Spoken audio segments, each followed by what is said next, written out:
As was the case in 2017, 2018 has proven to be another deadly year in terms of police killings of civilians and police-involved deaths of civilians in the Canadian context.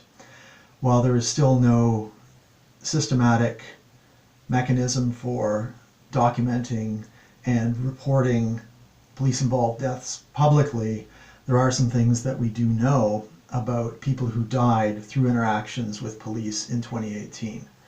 In terms of location, provincially, there were 23 police-involved deaths in Ontario in 2018, 11 in Quebec, 2 in Saskatchewan, 13 in Alberta, 1 in New Brunswick, 5 in British Columbia, 1 in Nova Scotia, 1 in Prince Edward Island, 1 in Nunavut, and 1 in Newfoundland and Labrador.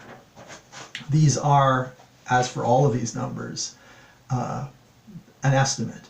They are a minimal amount. There are likely more cases that have been not documented, so we can't talk about them in this context.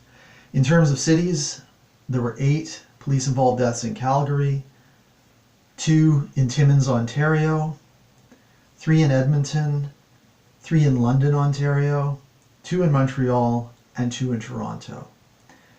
In terms of the forces involved, 6 involved the Ontario Provincial Police, 5 involved the Provincial Police in Quebec, the Sûreté de Québec, 7 involved the Calgary Police Service, 8 involved RCMP, 1 involved the Vancouver Police Department, an officer of the Vancouver Police Department in Surrey, BC,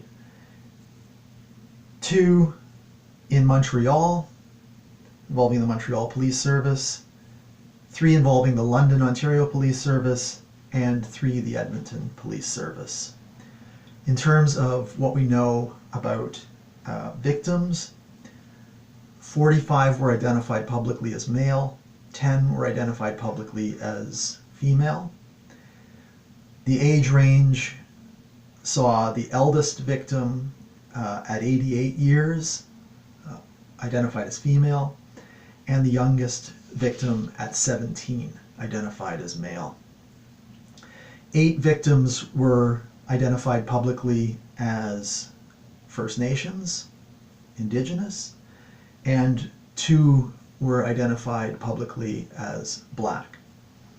In terms of the cause of death, 26 were shot by police, 8 died during vehicle chases involving police, 4 involved the use of a taser, 4 were recorded as being falls, and there were 7 in custody deaths. 7 people were identified as being in distress.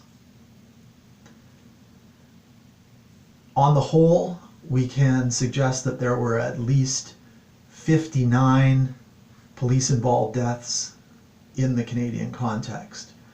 There's still much that needs to be done to bring focus and attention to police killings of civilians in the Canadian context, and that includes a proper recording and reporting of police-involved deaths.